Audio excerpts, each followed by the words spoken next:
रात के करीब 12 बज रहे थे। पूरे रामपुर गांव में सन्नाटा पसरा हुआ था। घने कोहरे की वजह से हाथ को हाथ नहीं सूझ रहा था। गांव के बाहर वाली पुरानी पगडंडी जो सीधे शमशान की तरफ जाती थी, वहां से एक आदमी अपनी साइकिल पर तेजी से घर लौट रहा था। उसका नाम था राघव।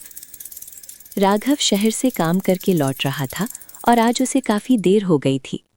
अचानक उसकी साइकिल की चेन उतर गई। धत तेरी की, इसी वक्त इसे भी खराब होना था। अभी तो आधा रास्ता बाकी है। जैसे ही राघव चेन चढ़ाने के लिए नीचे झुका, उसे महसूस हुआ कि कोई उसके पीछे खड़ा है। उसने पीछे मुड़कर देखा, लेकिन वहां कोई नहीं था। बस सूखी पत्तियों के उड़ने की आवाज आ रही थी। राघव ने जैसे तैसे चैन चढ़ाई और उठने ही वाला था कि तभी उसे एक पतली सी आवाज सुनाई दी। भैया, थोड़ा आगे तक छोड़ दोगे क्या? राघव बुरी तरह चौंक गया। उसने देखा कि एक बूढ़ी औरत फटे पुराने सफेद कपड़ों में एक लाठी टेकते हुए खड़ी थी। उसका चेहरा बालों से आधा ढका हुआ था। माई, आप इतनी रात को यहाँ क्या कर रही हैं? ये रास्ता तो ठीक नहीं है। बेटा, पास वाले गांव जाना है, पैर जवाब दे रहे। राघव को तरस आ गया। उसने उसे अपनी साइकिल के पीछे बैठने को कहा। जैसे ही वो औरत पीछे बैठी, राघव को महसूस हुआ कि साइकिल अचानक बहुत भारी हो गई है, जैसे पीछे कोई पत्थर लदा हो। राघव पसीने पसीने हो रहा था।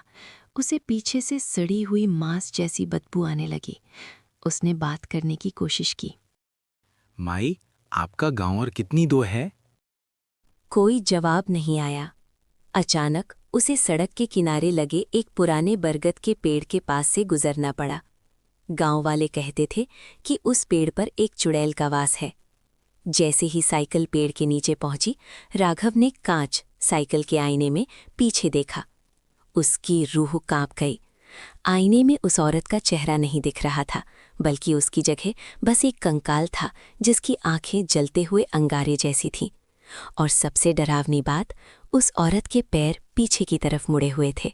राघव ने चिल्लाने की कोशिश की, लेकिन उसके गले से आवाज ही नहीं निकली। उसने जोर जोर से पैडल मारना शुरू किया, लेकिन साइकिल टस से मस नहीं हो रही थी। तभी वो औरत खिलखिलाकर हंसने लगी।